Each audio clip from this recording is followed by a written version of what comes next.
El Señor esté con ustedes. Lectura del Santo Evangelio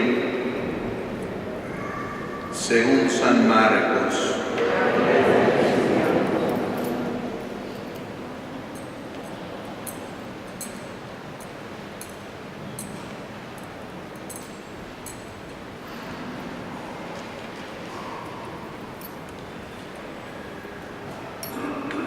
Juan dijo a Jesús: Maestro, hemos visto a uno que expulsaba demonios en tu nombre y tratamos de impedírselo porque no es de los nuestros. Jesús les dijo: no se lo impidan, porque nadie puede hacer un milagro en mi nombre y luego hablar mal de mí. Y el que no está contra nosotros está con nosotros. Les aseguro que no quedará sin recompensa el que les dé de beber un vaso de agua por el hecho de que ustedes pertenecen a Cristo. Si alguien llegara a escandalizar a uno de estos pequeños que tienen fe, sería preferible para él que le ataran al cuello una piedra de moler y lo arrojaran al mar. Si tu mano es para ti ocasión de pecado, córtala, porque más te vale entrar en la vida eterna manco que ir con tus dos manos al infierno, al fuego inextinguible. Y si tu pie es para ti ocasión de pecado, córtalo, porque más te vale entrar lisiado a la vida que ser arrojado con tus dos pies al infierno. Y si tu ojo es para ti ocasión de pecado, arráncalo, porque más te vale entrar con un solo ojo en el reino de Dios que ser arrojado con tus dos ojos al infierno, donde el gusano no muere y el fuego no se apaga. Palabra del Señor.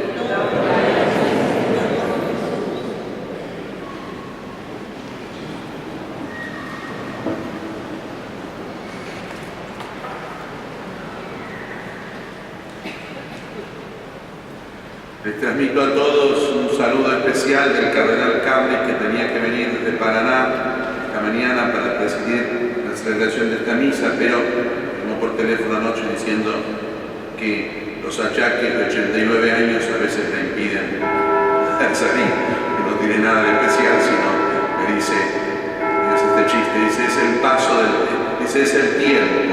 Y yo pensé que el tiempo se refería, porque luego es largo, todavía no es eso.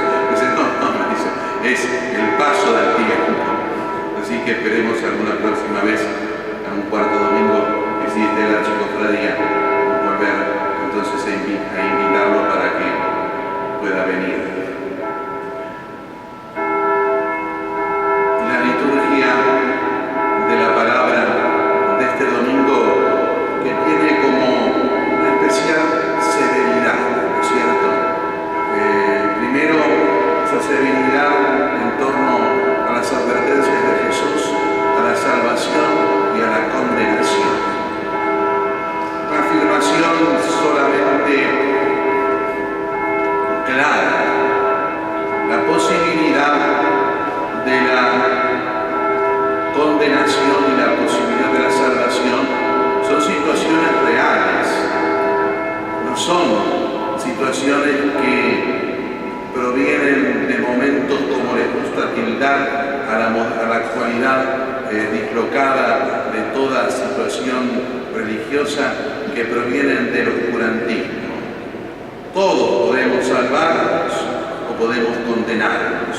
El cielo y el infierno son dos realidades posibles de desenlace de nuestra vida temporal. La dimensión de alcanzar una u otra realidad, es decir, la salvación o la condenación, está en la forma con que nosotros vamos llevando adelante nuestra vida temporal con respecto a Dios. La vida temporal no es vida de condena en cuanto a lo espiritual, sino que al revés. Para nosotros llegar a la vida eterna, tenemos que saber buscar, y lo haremos ya así durante todo el año que viene, a partir del 8 de diciembre, en este año santo que el Papa convoca, a comprender lo que significa el perdón y la misericordia. Aprender lo que significa a buscar nosotros mismos el perdón y la misericordia de Dios en cada momento, en cada paso, en cada realidad. No estamos condenados de antemano, tampoco estamos salvados de antemano. La salvación nos proviene en la situación de saber buscar constante y permanentemente esa misericordia de Dios que nos perdona, que nos deja en cada paso, a cada uno de nosotros. En esto no hay nadie que quede excluido. En cada paso nos deja volver a empezar cuando el paso fue equivocado, cuando el paso fue distinto de la propuesta de vida de Dios, cuando el paso en definitiva fue pecado. Los pecados son perdonados, pero nosotros tenemos que buscar ese perdón y esa misericordia. No saber buscar el perdón, no saber buscar la misericordia, en eso está nuestra propia condenación. Pero también, por otro lado, y sí lo vemos en el texto mismo del Evangelio que hoy la Iglesia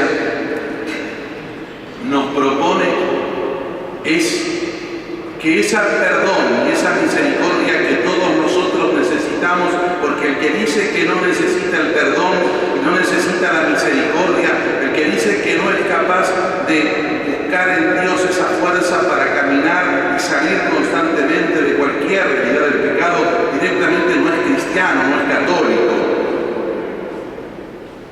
Pero también esa búsqueda del perdón personal y de esa misericordia personal que nos hacen trabajar por la gracia de Dios para encontrar la salvación. También nosotros tenemos que quererla para los demás, aun cuando son pecados distintos a los que nosotros cometemos. Porque en definitiva todo pecado, por grave o por leve que sea, configura en sí mismo siempre el apartarse de la voluntad de Dios. Así como para construir nuestra salvación y no nuestra condenación, tenemos que buscar el perdón y la misericordia de nuestros propios pecados permanentemente y constantemente. También, como si fuera estrechamente unido a esto y sin posibilidad de estar separado, también nosotros tenemos que buscar la salvación y el perdón de los pecados de los demás. Muchas veces, por una ligereza casi ideológica, distintas corrientes de interpretación mismo de la fe católica confunden al pecado con el pecador. Confunden la declaración de lo que está mal con la condena de aquellos que lo hacen. Si eso lo confundiera Dios con cada uno de nosotros, ninguno de nosotros podría decir que tiene esperanza en la vida eterna. Nosotros condenamos el pecado como condenamos nuestro propio pecado. Pero nosotros queremos la misericordia y la salvación para todos, como queremos la misericordia y la salvación para cada uno de nosotros.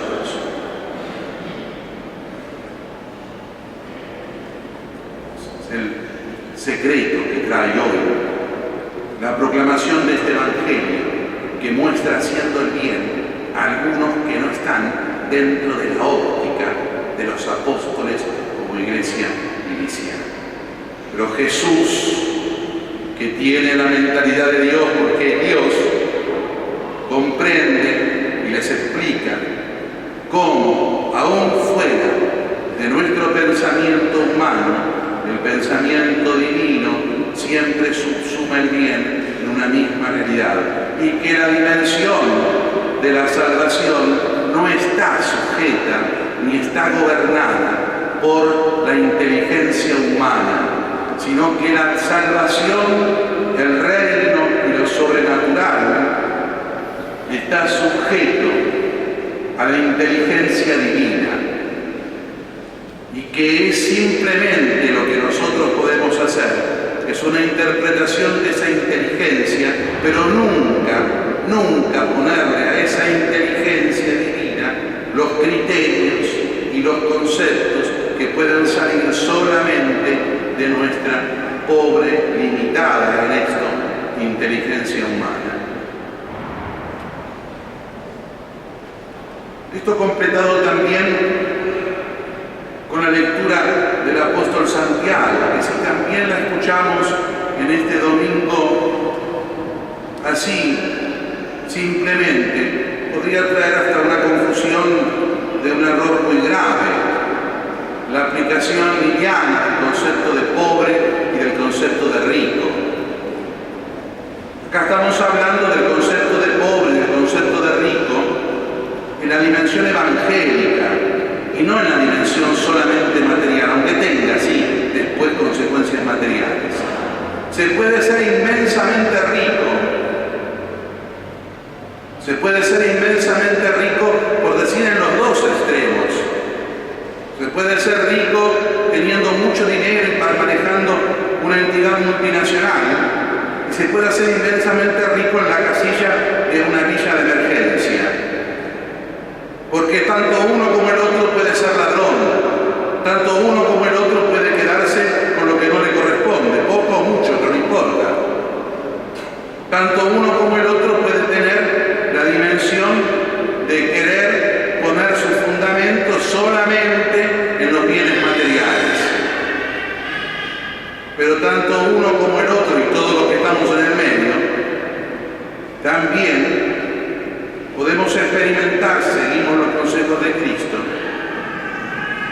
buscar la virtud de la pobreza evangélica, que no es no poseer los bienes, sino que es no poner la esperanza en los bienes, que es no fundamentar la vida humana a partir de esos bienes, que no es sentir el deseo de quedarse con los bienes de los demás, que no es sentir el deseo de que los bienes temporales sean la única realidad que nos importa en la vida.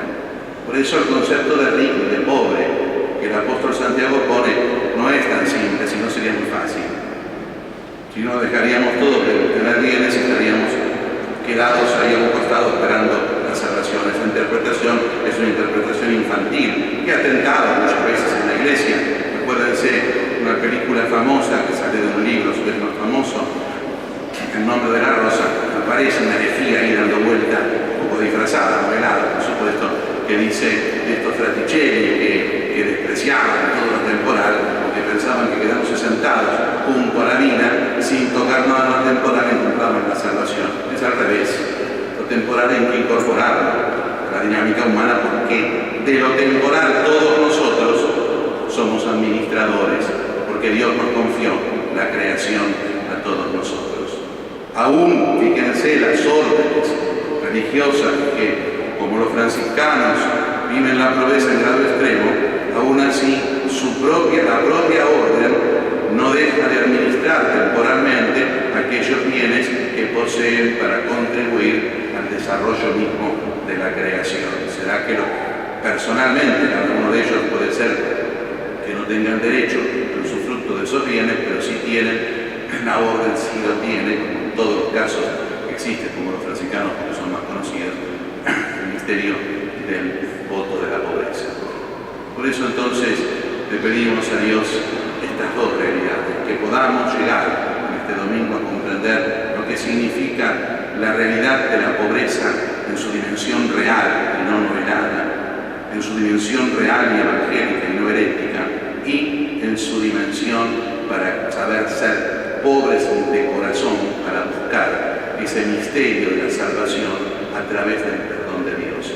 Porque nos salvamos todos y y de esto no tenemos ninguna excepción, por el perdón